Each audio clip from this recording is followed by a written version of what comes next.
Oh yeah, it's Taco Thursday. Taco Thursday, everybody.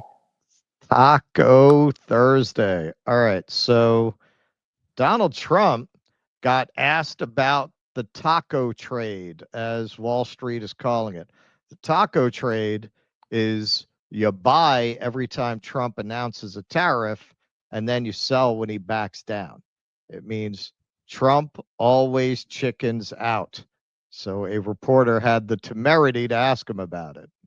Wall Street analysts have coined a new term called the taco trade. They're saying Trump always chickens out on your tariff threats, and that's why markets are higher this week. What's your response to that? I kick out?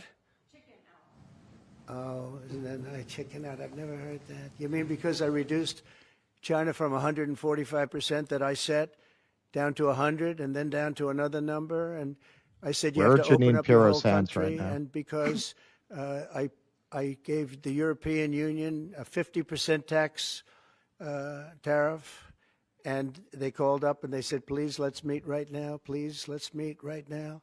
And I said, okay, I'll give you till July 9. I actually asked them, I said, what's the date? Because they weren't willing to meet.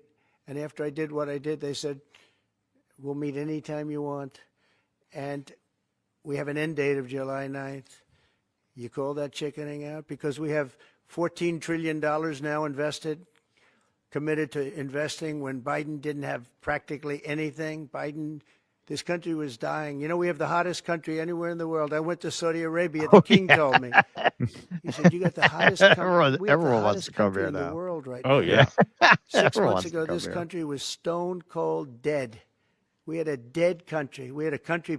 This is the one thing I will say, because there are different mostly autocratic nations like Qatar offering to make multi-trillion-dollar investments into the United States.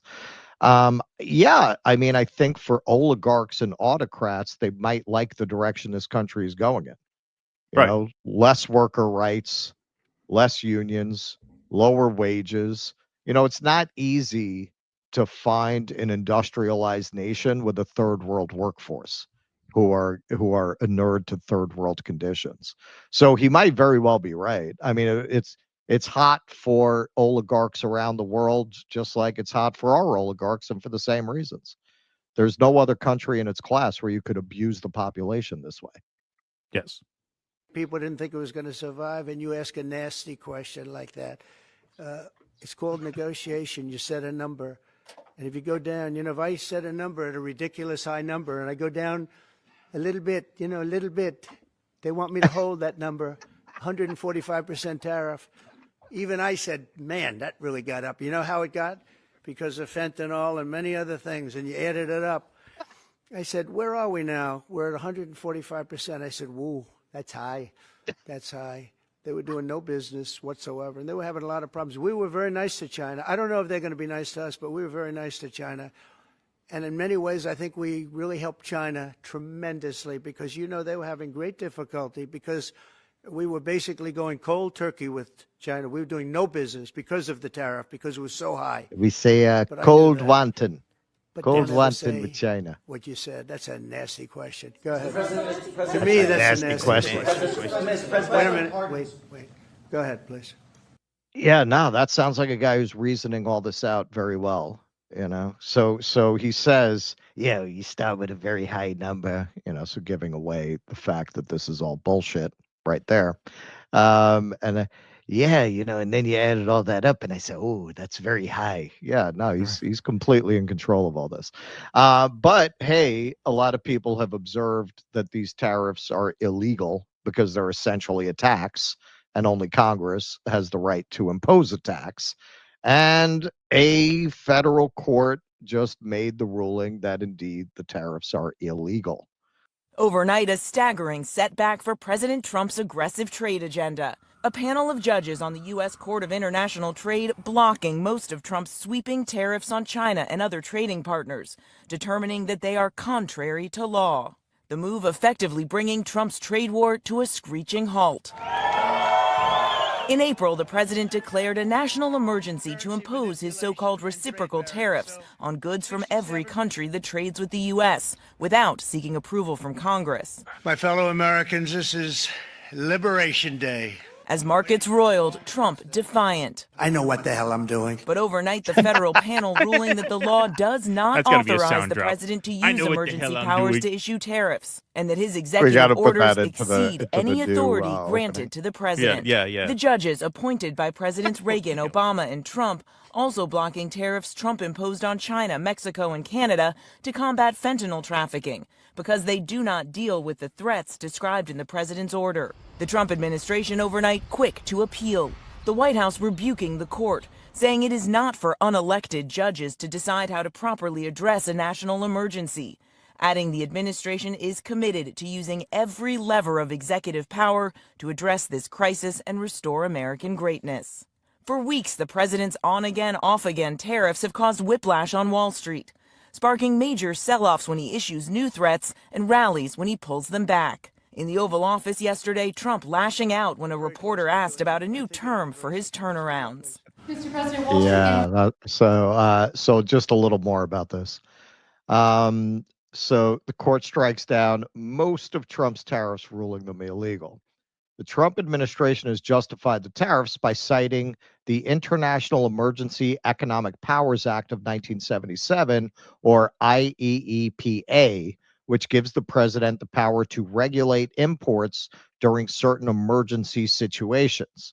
But the court on Wednesday rejected the government's interpretation of the law and said it would be unconstitutional for any law passed by Congress to give the president blanket authority to set tariffs. Now, that's important because this is a core argument they're trying to make. They're trying to argue that Congress gave him the power to do this. The court's ruling is predicated on the idea that Congress does not have the power to delegate its powers. The court does not read IEEPA to confer such unbounded authority and sets aside the challenged tariffs imposed thereunder, the judges wrote Wednesday. The court said Mr. Trump's global 10% tariffs aren't authorized because they're designed to deal with trade imbalances between the U.S. and the rest of the world, which the judges said should fall under non-emergency legislation. And the China, Canada, and Mexico tariffs aren't legal because they, quote, do not deal with the threats set forth in those orders, the court also found. The tariffs have drawn lawsuits from businesses, Democratic states, and other parties. Wednesday's ruling was linked to two lawsuits, one from a group of businesses that say they have been harmed by the tariffs, and one from several states. Some of the lawsuits against the tariffs have raised legal doctrines long championed by conservative lawyers and judges to restrict the authority of executive branch agencies. Those include the major questions doctrine, which says Congress needs to give clear authorization for federal agencies to decide issues of major economic significance, and the non-delegation doctrine, which holds that Congress can't delegate its legislative power to the executive branch. And remember, when they come at you, oh, these are out of control liberal judges, one was appointed by Reagan and another was appointed by Trump. One was appointed by Obama. So 2 out of 3 were appointed by arch conservative presidents, including Trump himself. So this is what John Paul Kennedy said about this, kind of reinforcing the narrative of an out of control, unconstitutional judiciary. In that a federal judge has intervened with the other two branches' ability to make policy? I'm shocked. That hasn't happened since yesterday. It'll be appealed. I think it's pretty clear that the president has tariff authority. Congress gave it to him. Now you can debate whether that was a prudent move or not, but I think it's pretty clear that he has tariff authority. Yeah. And, So this again, I this think was it'll be reversed on appeal. yeah. Okay, and of course, sack of shit Stephen Miller says the judicial coup is out of control in response to Benny Fugazi Johnson's quote tweet of it. Now, this is really an amazing claim that the Republicans are making, that courts don't have this authority over the executive branch, given that they have relied on that authority so often in their own lawfare against executive actions of Democrats. Here's one You got the American flag and you got the Israel flag, so you know where Pamela Geller here is coming from. Judicial tyranny. Majority of Trump's tariffs blocked by federal trade court. So if a Democrat is president, even a vegetable who is non-compos mentis, their anti-American policies are imposed without deterrent or criticism from the Democrat media axis. Their anti-American policies are imposed without deterrent or criticism from the Democrat media axis. When a Republican manages to beat election fraud and win, the courts take sovereignty. The president has no authority. How did we get here? Where was the GOP when the Democrat Party of Treason was installing this shadow government? And why still do we have a party of traitors and backstabbers? And where are they now? I wonder what her opinion is about Epstein killing himself. Yeah.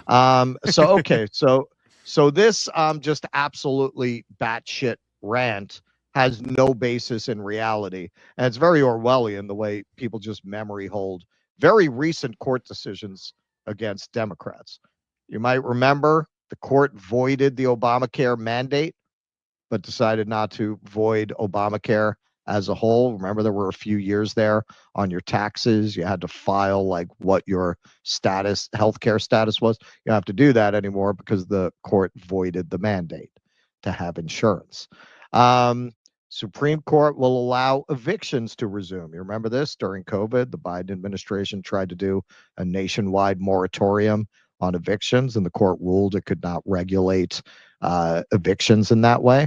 Or, hey, anybody with student loans, I'm sure, is well aware that Republican AGs and governors were perfectly willing to use the courts in this way to restrain the executive branch. U.S. Appeals Court blocks Biden-era student debt relief plan. This is very recent. This is in February. What remained of this plan? What little of this plan actually got through? Forget about the $20,000. The courts knocked that down right away.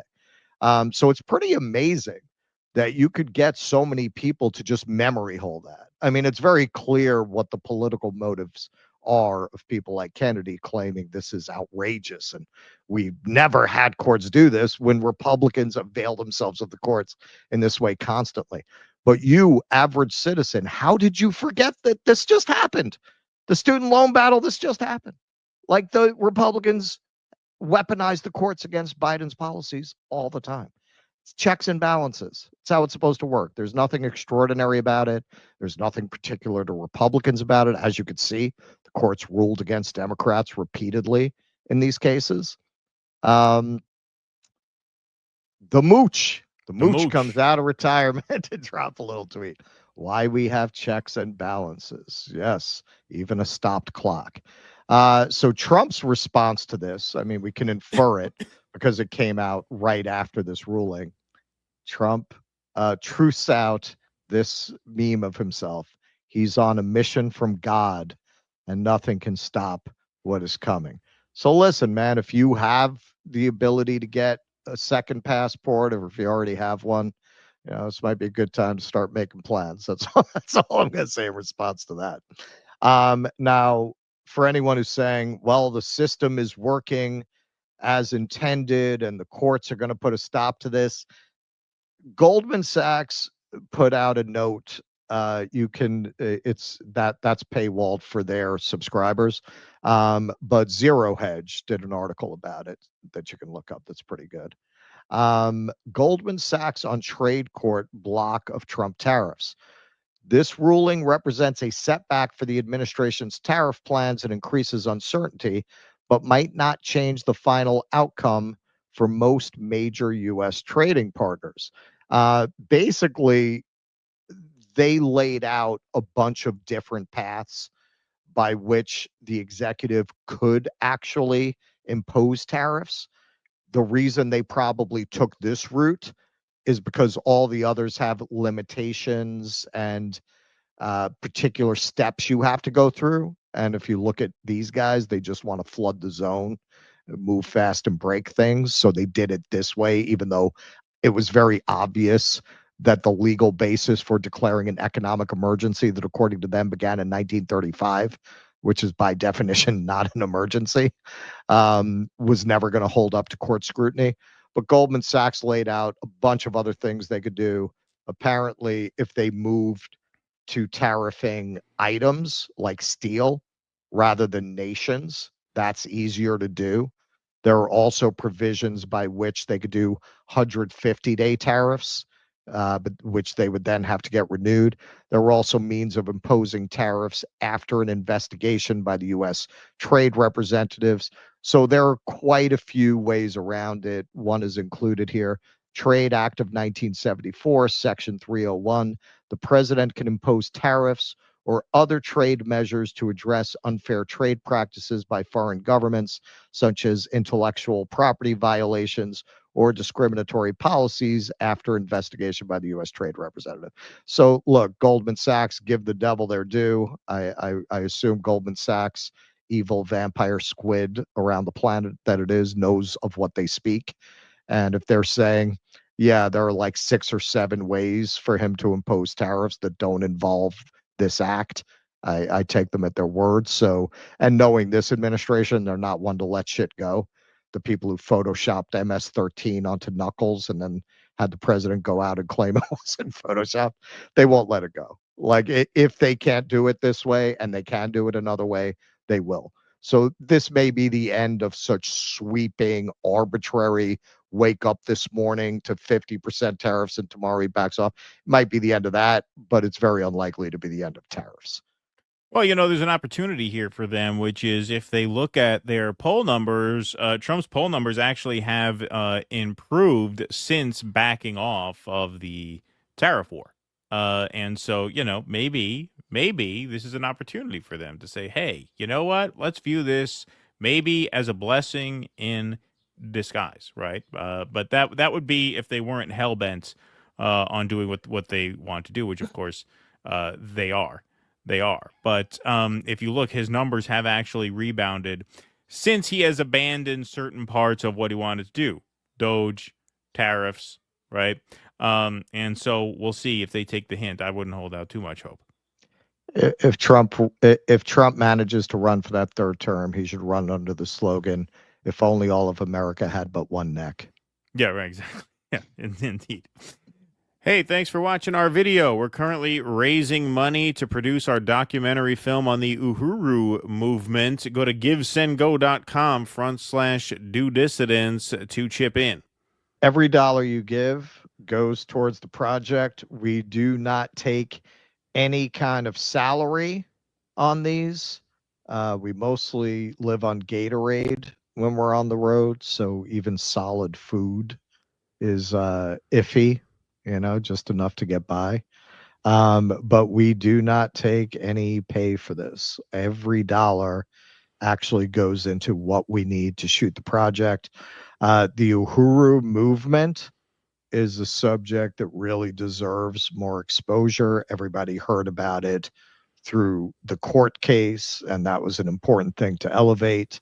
But they've done incredible community work demonstrating a different way that is socialist and not dependent on the government at the same time, which a lot of people don't even realize that still exists in the tradition of the Black Panther food and education programs. And to show there is such a strong community like that with such strong leadership is really important, particularly at this historical moment. Yeah, so we're really excited about doing the project, but we need your help. So go to givesendgo.com/do dissidents to chip in. Thanks very much for your support. Please clap.